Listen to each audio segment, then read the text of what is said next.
Hello everyone, I am C Vishali Gupta, आपके economics के tutor. हमारा economics section A fundamental of economics, basically इसमें 8 chapters हैं।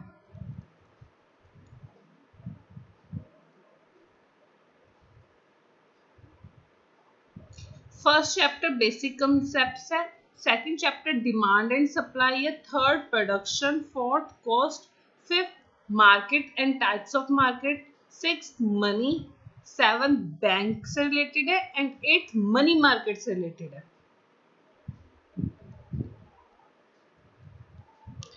टोटल कुछ ज्यादा पेजेस नहीं है। आपका ये सब्जेक्ट ऑलमोस्ट 2 मंथ्स का है। 2 मंथ्स में ये सब्जेक्ट आपका कंप्लीट हो जाएगा। तो लेट्स स्टार्ट।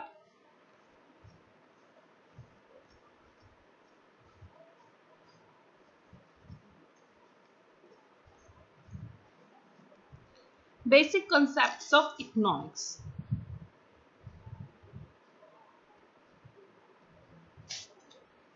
अब है क्या, ह्यूमन बीइंग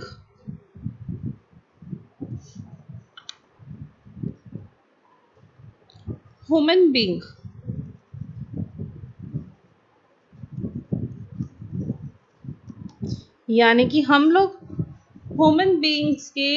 लोगों की इच्छाएं क्या है, डिजायर क्या है, वांट्स क्या है,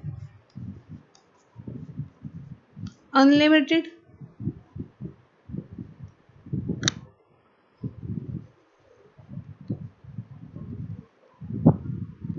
हर ह्यूमन बीइंग की, आपकी चाहे मेरी, वांट्स क्या है, डिजायर क्या है, अनलिमिटेड, पर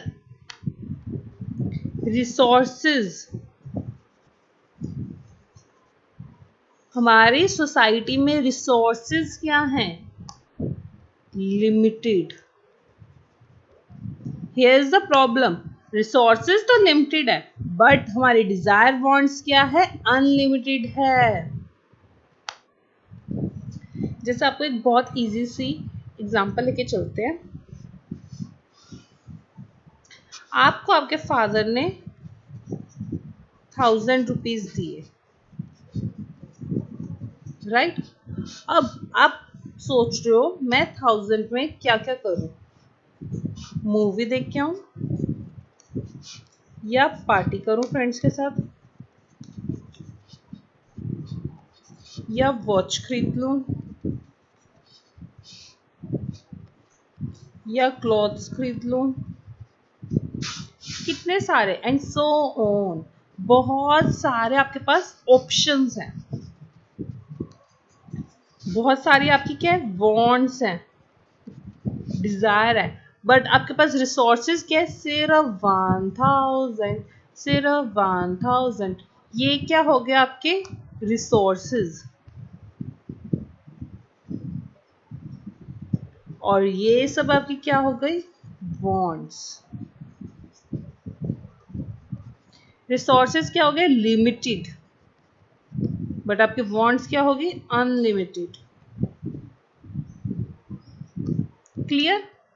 अब आप कहोगे कि तो मेरे फादर ने मुझे 1000 रुपीज दिए, वैसे रिसोर्सेज लिमिटेड कैसे हो गए।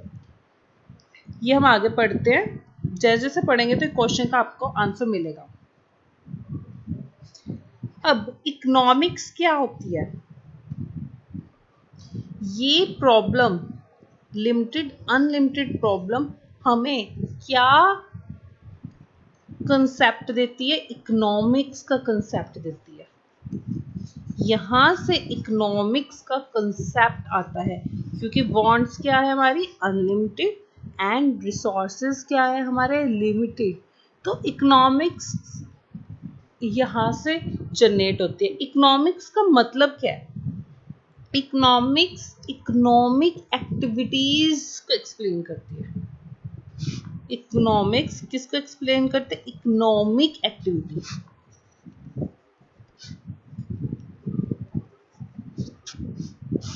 इकोनॉमिक्स किससे रिलेटेड है? इकोनॉमिक एक्टिविटी से।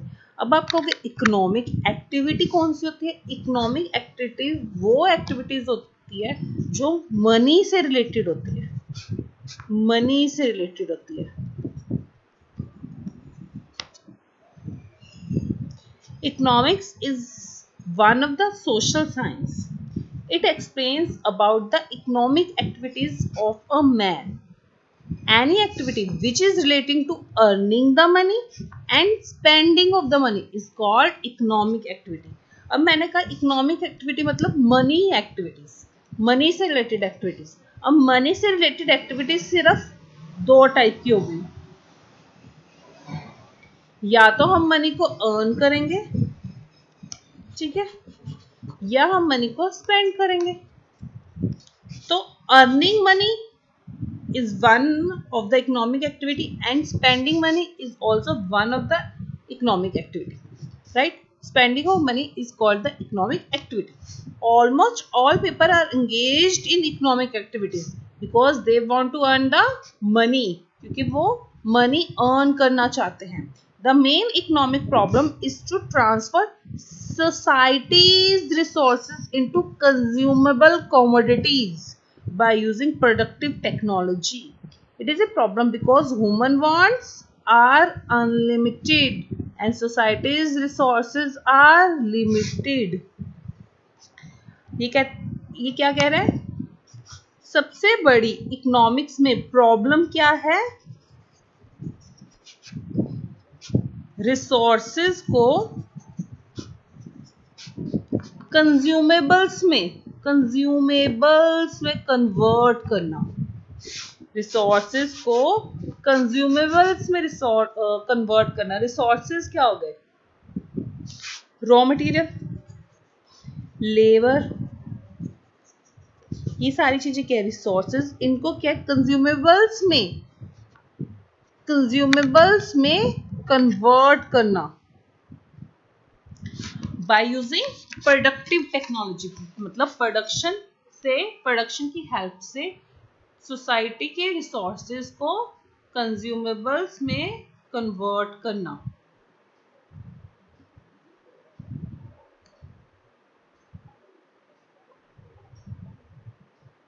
It is a problem because human wants are unlimited. अब देखो सोसाइटीज रिसोर्सेज है तो हम उसको सारे सोसाइटी के रिसोर्सेज को कंज्यूमेबल्स कमोडिटी में कन्वर्ट कर लें, प्रॉब्लम सॉल्व। पर ये क्यों नहीं हो सकती? क्योंकि सोसाइटी के जो रिसोर्सेज है लाइक रॉ मटेरियल हो गया, ठीक है, ये क्या है? लिमिटेड। सोसाइटी के रिसोर्सेज क्या है? लिमिटेड। बट ह्यूमन वांट्स क्या है? अनलिमिटेड। ये प्रॉब्लम जनरेट होती है। तो the central task of economics is to decide how much of which activity. देखो यहाँ पे दो प्रॉब्लम सॉल्व कर रहा है। How much of which commodities are to be produced for the optimum satisfaction of human wants. अब हमें economics क्या बताता है कि कौन सी कमोडिटी और वो कितनी हम बनाएं, प्रोड्यूस करें ताकि ह्यूमन वांट्स को सेटिस्फाई कर सके। और ऐसा वैसा सेटिस्फाई नहीं, ऑप्टिमम सेटिस्फेक्शन। ऑप्टिमम सेटिस्फेक्शन का क्या मतलब है? हमने ऊपर बात की कि आपको 1000 रुपीज मिले हैं। 1000 रुपीज को आप चाहे मूवी देख सकते हो। आपके पास ऑप्शन 1 क्या है? मूवी। ऑप्शन 2 क्या है? पार्टी। ऑप्शन 3 क्या है? वॉच। एंड ऑप्शन 4 क्या है? क्लोथ्स। ये आपके पास ऑप्शंस है। आप अब एक बच्चा है, स्टूडेंट 1 क्या कहता है? मैं मूवी देखूंगा। स्टूडेंट 2 कहता है मैं पार्टी करूंगा। एंड स्टूडेंट 3 कहता है मैं वॉच लूंगा। स्टूडेंट 4 कहता है मैं क्लोथ लूंगा। मैंने सोचा ऐसा अलग अलग क्यों? कोई स्टूडेंट ये सिलेक्ट कर रहा है ऑप्शन, कोई स्टूडेंट ये सिलेक्ट कर रहा है, ऐसा क्यों? इसका रीजन पता क्या था? किसी स्टूडेंट को मूवी देखने में बहुत मजा आता था, उसको वॉच लेने में इतना मजा नहीं आता। वो स्टूडेंट क्या कहता? वॉच ने तो टाइम बताना है, मैं सस्ती वॉच ले लूंगा, पर मुझे तो मूवी देखनी है, मूवी देखने में ज्यादा मजा आता है। कोई स्टूडेंट क्या कहता है कि मूवी देखने में क्या मजा, मेरे को तो कपड़े खरीदने नए, मेरे को तो कपड़ों की जरूरत है, तो कौन किस पे स्पेंड करेगा, ये डिपेंड करता है किसको किस चीज में ज्यादा सेटिस्फेक्शन मिलती है। The word is optimum satisfaction. हम उस चीज में खर्चा करेंगे जिससे हमें ज्यादा सेटिस्फेक्शन मिलती है, ऑप्टिमम सेटिस्फेक्शन मिलती है जिससे हमें। ऑप्टिमम सेटिस्फेक्शन का वर्ड का मीनिंग पता चल गया, राइट। हाईलाइट मैं आपको हाईलाइट करवाऊंगी जो पॉइंट्स, वही हाईलाइट करने हैं। Economic activities of a man, earning of the money and spending of the money. It's called economic activities. Next है subject matter of economics. Economics का subject matter क्या है? In economics a want. Want हम बात कर चुके ना, want क्या है? Is something that is desired. Want क्या है? एक ऐसी चीज जो हमारी want, हमारी इच्छा के desired, जो हम चीज करना चाहते हैं, हमारी डिजायर्ड है। What is the starting point of economic activity?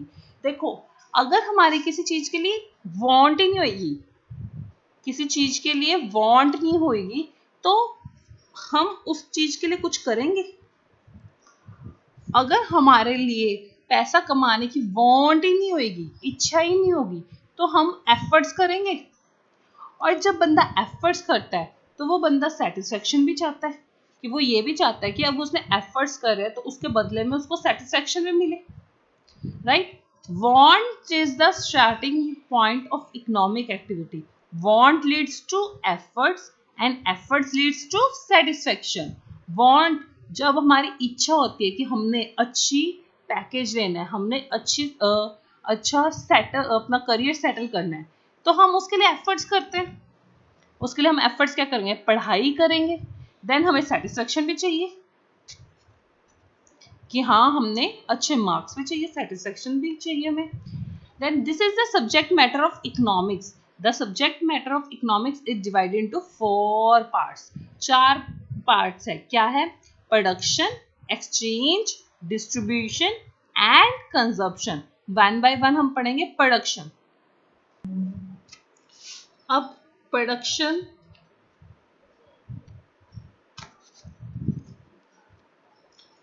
Normal lane language में हम क्या कहते हैं? रॉ मटेरियल को फिनिश गुड में कन्वर्ट कर देना, that is called production. Like cloth को गारमेंट्स में कन्वर्ट कर देना, दैट इज कॉल्ड प्रोडक्शन। अब आप देखो, क्लॉथ का अपने आप में कम यूज है एंड गारमेंट्स में हमने गारमेंट्स की जरूरत हमने बढ़ा दी, दैट इज कॉल्ड यूटिलिटी। हमने यूटिलिटी क्या कर दी? क्रिएट कर दी। प्रोडक्शन से क्या होता है? यूटिलिटी क्रिएट होती है।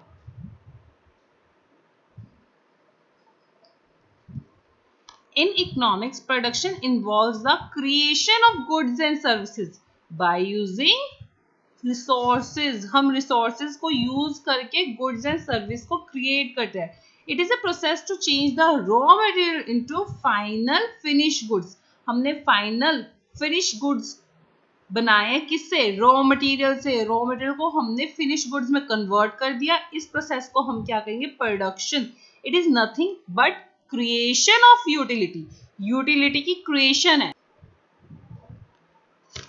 यूटिलिटी को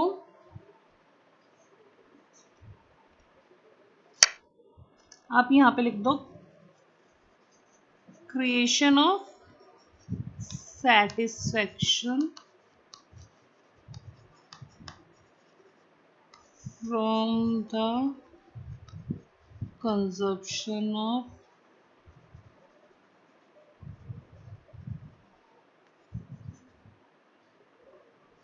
finished good। अब यूटिलिटी क्या हुआ? यूटिलिटी क्या हुआ?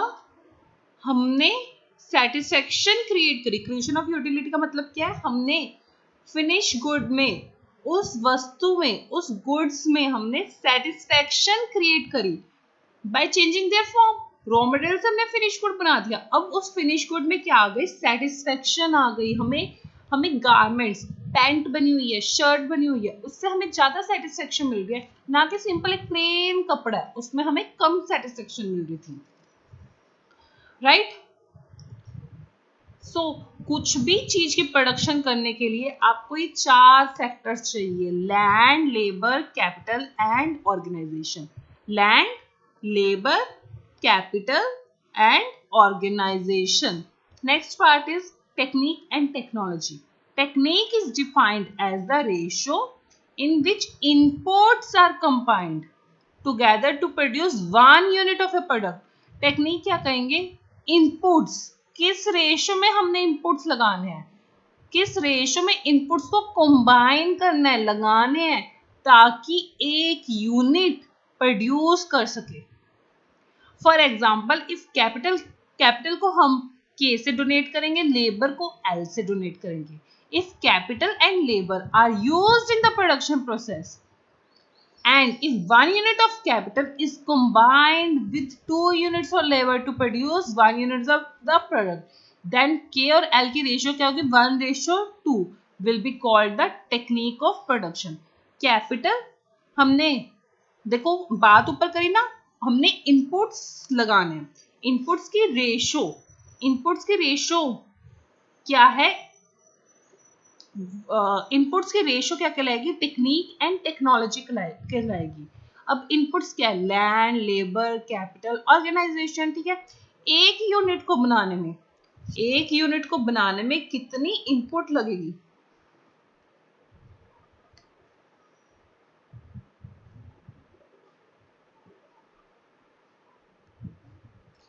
एक यूनिट को प्रोड्यूस 1 यूनिट को बनाने में इनपुट्स का रेशो कितना लगेगा, उसको हम क्या कहेंगे, टेक्निक कहेंगे। जैसे एक यूनिट बनाने में, आपके एग्जांपल दी हुई, एक यूनिट बनाने में कैपिटल हमारी लग रही है 1 unit, 1 unit of capital and 2 units of labour, तो KL का क्या रेशो हो गया, 1:2। That is called technique of production. Suppose we know 2 more techniques of production. अब KL क्या है, 2:3, तो 2 यूनिट्स कैपिटल के लग रहे हैं, 3 यूनिट्स लेबर के लग रहे हैं, तब जाके 1 यूनिट बन रहा है। एंड इस एग्जांपल में ये 3 यूनिट्स कैपिटल के लग रहे हैं एंड लेबर के 4 यूनिट्स लग रहे हैं, तब जाके हमारा 1 यूनिट बन रहा है। Then we know the technology, which is nothing but the spectrum of all available techniques. अब टेक्निक के बारे में तो हम बात कर चुके हैं, ये क्या था, टेक्निक था। जब सारी टेक्निक्स मिल जाती है उसको हम क्या कहेंगे, the technology, right. Here the knowledge of 3 available techniques will form the technology. ये तीनों टेक्नोलॉजी के बारे में हमने, तीनों टेक्निक्स के बारे में हमने बात की, जब इसको कंबाइन कर दिया, that is called technology. Next part is exchange. अब नेक्स्ट पार्ट के एक्सचेंज आपको पता है कि पहले पुराने टाइम पे क्या होता था, चीज के बदले चीज दी जाती थी, एक चीज के बदले में दूसरी चीज दी जाती थी। जैसे तू मेरा ये काम कर दे, मैं तुझे 2 टाइम का खाना खिलाऊंगी, राइट। चीज के बदले चीज दी जाती थी, इसको क्या कहते थे, एक्सचेंज, बार्टर सिस्टम। हमने अपने पहले स्कूल टाइम पे इकोनॉमिक्स में ये पढ़ा हुआ है, बार्टर सिस्टम कि मतलब changes of goods from 1 person to 1 person. सिर्फ गुड्स की एक्सचेंज किया जाता, गुड्स को, मनी नहीं था। बट बार्टर सिस्टम में कुछ प्रॉब्लम्स थी। किसी के लिए 10 संतरे बहुत थे, मान लो 10 संतरे 5 आम के बदले एक्सचेंज की जा रहा है, पर किसी के लिए 10 संतरे बहुत थे, किसी के लिए 5 आम बहुत थे, तो इनमें क्या प्रॉब्लम्स आई, ठीक है, इन चीजों में प्रॉब्लम थी, बार्टर सिस्टम में प्रॉब्लम थी, इसलिए मनी की इन्वेंशन हुई। अब गुड्स एक्सचेंज की जाती है, चीज से? मनी से और किसी चीज का दाम, प्राइस तय किया जाता है मनी से, राइट। नेक्स्ट है डिस्ट्रीब्यूशन। डिस्ट्रीब्यूशन का मतलब है sharing of the income among the factors of production.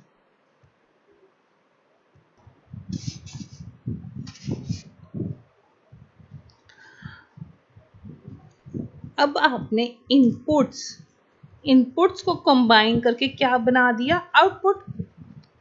Output मतलब फिनिश गुड्स वगैरह। इसको आप क्या करोगे? सेल करोगे, राइट, सेल करोगे।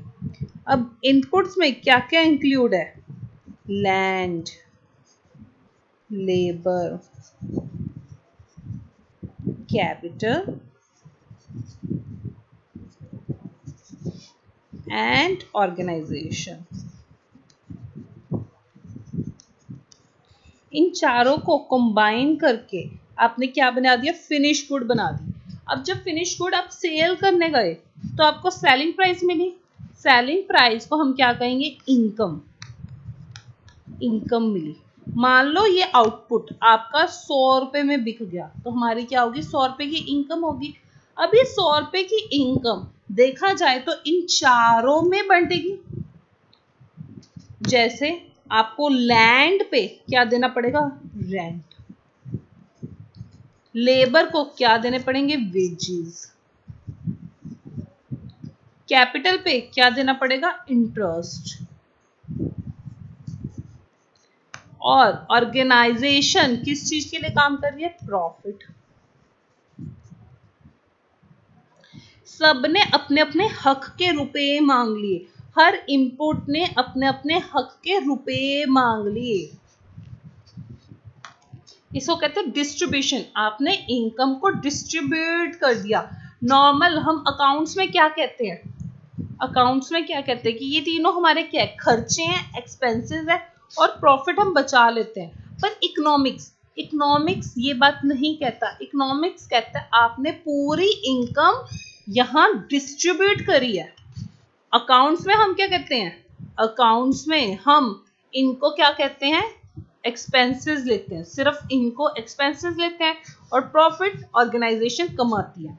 पर इकोनॉमिक्स कहता है हम ये नहीं देखते कि प्रॉफिट है, ये इकोनॉमिक एक्सपेंसेस है, क्या है। हम ये कहते हैं कि आपने टोटल 100 रुपए कमाए जिसको आपने 4 चीजों में बांट दिए। जितने इनपुट्स आपने लगाए थे उन सब में बांट दिए। रेंट में बांट दिया, वेजेस दे दी, इंटरेस्ट दे दिया एंड प्रॉफिट दे दिया, right.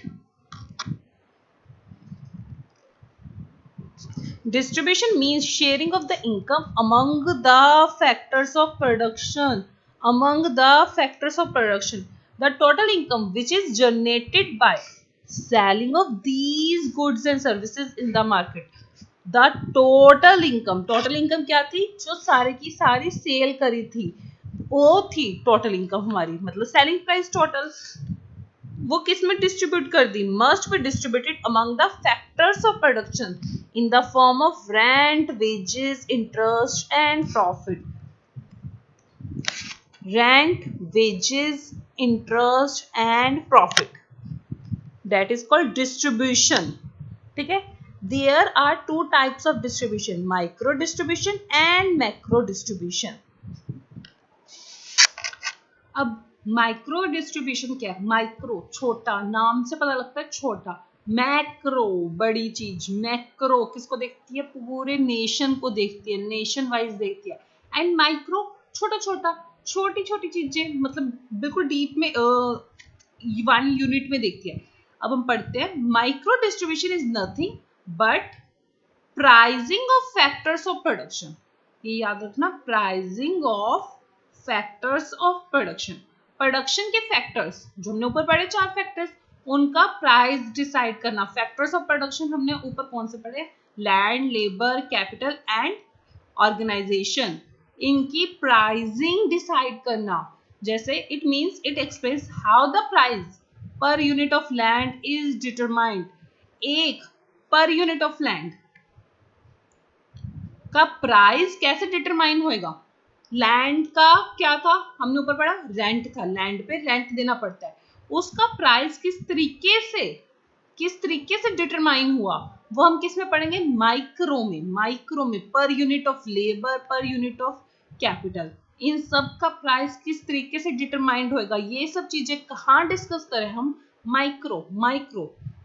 राइकार्डियन theory of rent, modern theory of rent, different wage theories, interest theories, profit theories extra discussed.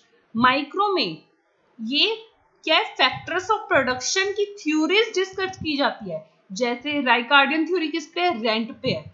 Modern theory of rent, different wages theory, interest theory, and the last one is profit theory. ये सब theories factors of production पे, ये सब चीजें किस कहाँ, micro distribution, micro. Next है macro.